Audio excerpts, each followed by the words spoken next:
ಸ್ನೇಹಮಯಿ ಕೃಷ್ಣ ಅವರನ್ನ ನಾನು ಪ್ರಶ್ನೆ ಮಾಡೋಕ್ ಮುಂಚೆ ಇವತ್ತು ಸ್ನೇಹಮಯಿ ಕೃಷ್ಣ ಅವರೇನೆ ರಿಯಾಕ್ಟ್ ಮಾಡಿದ್ದಾರೆ. ಇಡಿ ಅಬ್ಸರ್ವೇಷನ್, ಸುಪ್ರೀಂ ಕೋರ್ಟ್ ನ ಅಬ್ಸರ್ವೇಷನ್, ಹಾಗೆ ಈ ಪ್ರಕರಣದಲ್ಲಿ ಯಾರನ್ನ ಆರೋಪಿಗಳನ್ನಾಗಿ ಗುರುತಿಸಲಾಗಿದೆ ಅವರ ವರ್ತನೆ ಬಗ್ಗೆ ಅದೊಂದು ರಿಯಾಕ್ಷನ್ ಪ್ಲೇ ಮಾಡಿ ಅದಾದ್ಮೇಲೆ ನಾನು ಸ್ನೇಹಮಯಿ ಕೃಷ್ಣ ಅವರನ್ನು ಪ್ರಶ್ನೆ ಮಾಡ್ತೀನಿ. ಇದೇ ಪಾರ್ವತಿ ಅವರಿಗೆ ಲೋಕಾಯುಕ್ತ ಅಧಿಕಾರಿಗಳು ನೋಟಿಸ್ ಕೊಟ್ರೆ ಅವ್ರು ಹೇಳಿದ ದಿನಾಂಕ ಸಮಯಕ್ಕೆ ಸರಿಯಾಗಿ ವಿಚಾರಣೆಗೆ ಹಾಜರಾಗಿ ಹೇಳಿಕೆ ಕೊಡ್ತಾರೆ. ಇಡಿಯರ್ ನೋಟಿಸ್ ಕೊಟ್ರೆ ನ್ಯಾಯಾಲಯದಲ್ಲಿ ಪ್ರಶ್ನೆ ಮಾಡ್ತಾರೆ. ಏನ್ ಕಾರಣ?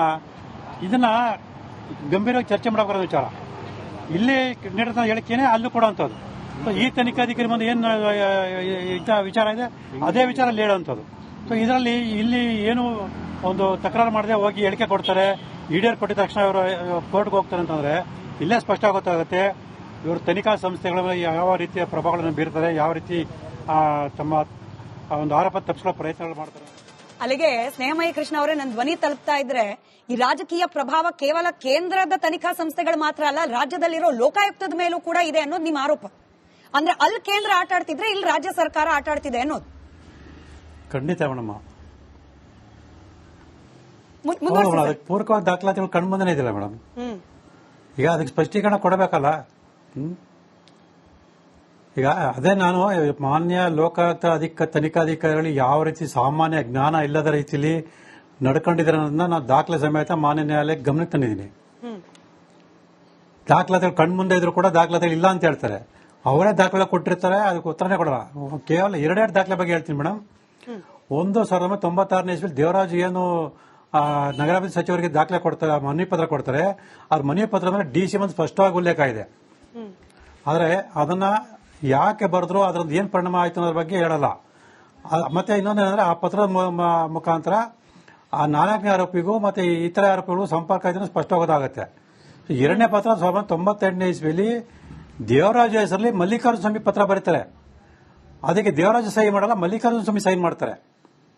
ಇದು ಅಪರಾಧ ಕೃತ್ಯ ಅಲ್ಲ ಅನ್ನೋದ್ರ ಬಗ್ಗೆ ತನಿಖೆ ಏನ್ ಹೇಳಲ್ಲ.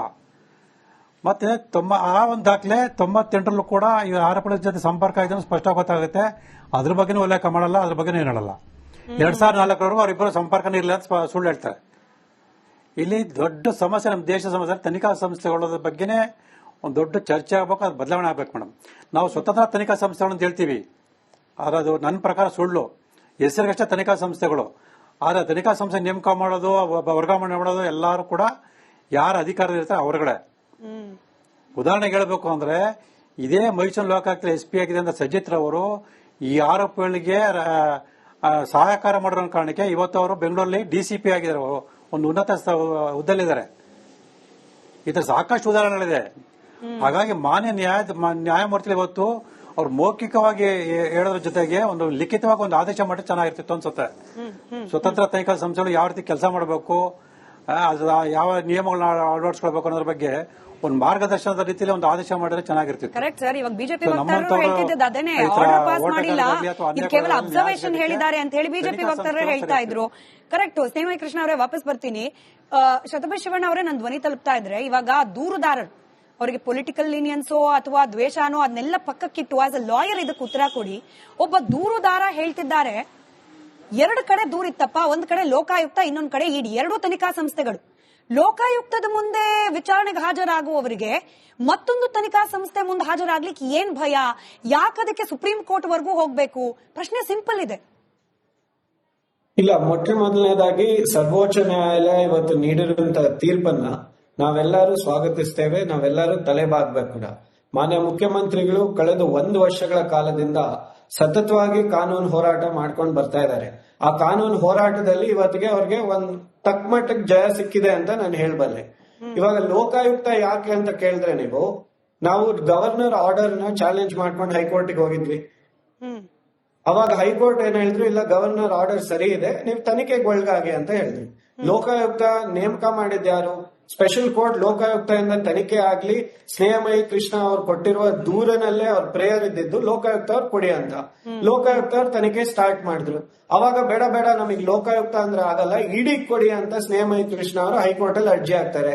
ಹೈಕೋರ್ಟ್ ಅರ್ಜಿಯನ್ನ ರದ್ದುಗೊಳಿಸಿ, ಇಲ್ಲ ಲೋಕಾಯುಕ್ತದಲ್ಲಿ ನೀವು ನಂಬಿಕೆ ಇಡಬೇಕು, ಲೋಕಾಯುಕ್ತ ಒಬ್ಬ ಒಂದು ಇಂಡಿಪೆಂಡೆಂಟ್ ಆರ್ಗನೈಸೇಷನ್, ಅದಕ್ಕೆ ಆದಂತ ಇನ್ಸ್ಟಿಟ್ಯೂಷನಲ್ ಅಟಾನಮಿ ಇದೆ, ನೀವು ಅಲ್ಲಿ ಹೋಗಿ ತನಿಖೆ ಮಾಡಿ ಅಂತ ಕೇಳ್ತಾರೆ.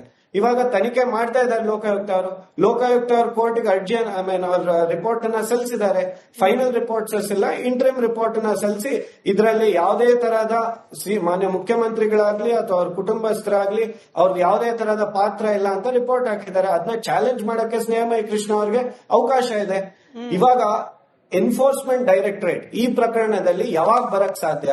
ಏನಾದ್ರೂ ಪ್ರಿವೆನ್ಷನ್ ಆಫ್ ಮನಿ ಲಾಂಡ್ರಿಂಗ್ ಆಗಿರ್ಬೇಕು, ಪ್ರೊಸೀಡ್ಸ್ ಆಫ್ ಕ್ರೈಮ್ ಏನಾದ್ರೂ ಇರಬೇಕು. ಇದ್ಯಾವುದು ಇಲ್ಲದೆ ಇರ್ತಕ್ಕಂಥ ಸಂದರ್ಭದಲ್ಲಿ ಇಡಿ ಬಂದು ಮಧ್ಯಂತರ ಮಾಡಿ ಯಾರ ಹಿನ್ನೆಲೆಯಿಂದ ಅಥವಾ ಯಾವ ಕಾರಣಕ್ಕೋಸ್ಕರ ಬಂದಿದ್ದೀರಾ, ನಿಮ್ ಜೂರಿಸ್ಡಿಕ್ಷನ್ ಏನು ಅಂತ ಪ್ರಶ್ನೆ ಮಾಡ್ತಾ ಇದೀವಿ ನಾವು. ಅವ್ರು ಕೊಟ್ಟಿರುವಂತ ಸಮನ್ಸ್ ನಲ್ಲಿ ಒಬ್ಬ ಡಿ.ಬಿ. ನಟೇಶ್ ಅವ್ರಿಗೂ ಸಮನ್ಸ್ ಅನ್ನ ಕೊಟ್ರು, ಮಾಜಿ ಮೂಡಾ ಚೇರ್ಮನ್. ಅವ್ರ ಸಮನ್ಸ್ ನ ರಿಜೆಕ್ಟ್ ಮಾಡಿ ಹೈಕೋರ್ಟ್ ಏನ್ ಹೇಳುತ್ತೆ ಗೊತ್ತಾ? ಅವ್ರು ಯಾರು ಕೊಟ್ಟಿದ್ದಾರೆ ಸಮನ್ಸ್, ಆ ಅಧಿಕಾರಿ ವಿರುದ್ಧ ನೀವು ಸೂಕ್ತವಾದಂತ ಕಾನೂನಾತ್ಮಕ ಕ್ರಮ ತಗೊಳ್ಳಿ ಅಂತ. ಇವಾಗ ಇಡಿಗೆ ಈ ವಿಷಯಕ್ಕೆ ಸಂಬಂಧಪಟ್ಟಂತೆ ಯಾವುದೇ ತರಹದ ಜೂರಿಸ್ಡಿಕ್ಷನ್ ಇಲ್ಲ, ಅವರಿಗೆ ತನಿಖೆ ಮಾಡಂತ ಅವಕಾಶನೇ ಇಲ್ಲ ಅಂತ ಸಂದರ್ಭದಲ್ಲಿ ಯಾರ ಪ್ರೇರಿತದ ಮೇಲೆ ಇವರು ಮುಖ್ಯಮಂತ್ರಿಗಳ ವಿರುದ್ಧ, ಅವರ ಕುಟುಂಬಸ್ಥರ ವಿರುದ್ಧ ಈ ರೀತಿ ದೌರ್ಜನ್ಯ ಮಾಡ್ತಾ ಇದ್ದಾರೆ? ಅಲ್ಲಲ್ಲ, ನೀವು ಇಡಿನ ಯಾರ್ದೋ ಪ್ರೇರಣೆ ಅಂತಂದ್ರೆ ಸ್ನೇಹಮಯಿ ಕೃಷ್ಣ ಅವರು ಲೋಕಾಯುಕ್ತ ಕೂಡ ಯಾರ್ದೋ ಪ್ರೇರಣೆಯಿಂದ ಇಂಟ್ರೀಮ್ ರಿಪೋರ್ಟ್ ಸಲ್ಲಿಕೆ ಮಾಡಿದೆ, ಆ ಇಂಟ್ರೀಮ್ ರಿಪೋರ್ಟ್ ನಲ್ಲಿರೋ ಅಂಶಗಳು ಕೂಡ ರಾಜಕೀಯ ಪ್ರೇರಿತ ಅಂತ ಅವರು ಹೇಳಬಹುದು.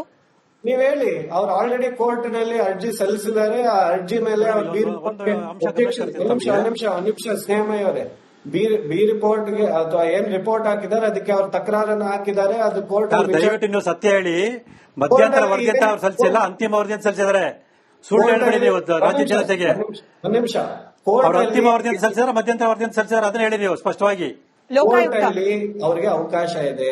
ಆ ವರದಿ ಸರಿ ಇಲ್ಲ, ಆ ವರದಿಯಲ್ಲಿ ಯಾಕೆ ಲೋಪದೋಷಗಳಿದೆ ಅಂತ ಅವ್ರು ವಾದ ವಿವಾದ ಮಾಡ್ಲಿ, ಅದಕ್ಕೆ ನಮ್ದು ಯಾವುದೇ ತರಹದ